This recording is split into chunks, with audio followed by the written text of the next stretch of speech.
Hello নমস্কার বন্ধুগণ, যদি আমাদের ভিডিও ভালো লাগে একটু সাবস্ক্রাইব করবেন। আজকে একটা নতুন ভিডিও নিয়ে এসেছি আপনাদের জন্য। একটা পেয়ারা গাছ হয়েছে, দেখুন কলা গাছটার পাশেই হয়েছে একটা পেয়ারা গাছ। আমাদের একসময় অনেক পেয়ারা গাছ ছিল, তো বর্তমানে ওটা ঘর করার কারণে সব অটোমেটিক আর কি কেটে দিতে বাধ্য হয়েছে, কিন্তু ছিল অনেকেই, যে একটা ছোট হয়েছে। এই দেখুন, এটা আমাদের লঙ্কা বাড়ি।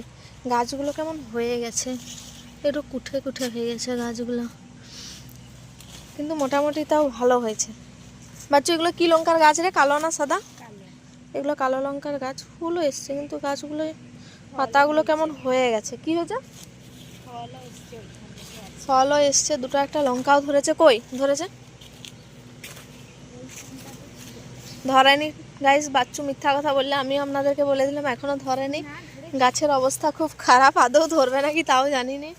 এই দেখুন, আসলে এখানে ছাওয়ার কারণেও অনেকটা এরকম হয়েছে, না ধরার কারণ।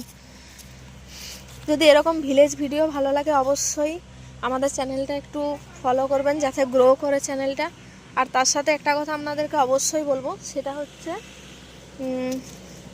আমাদের এইটা বাচ্চু দেখুন ক্যামেরা দেখে লজ্জায় ছুটে যাচ্ছে, মুখ দেখাবেনি। ওর খুব লজ্জা, বলছে আমি কালো, আমার মুখ দেখানো যাবে না।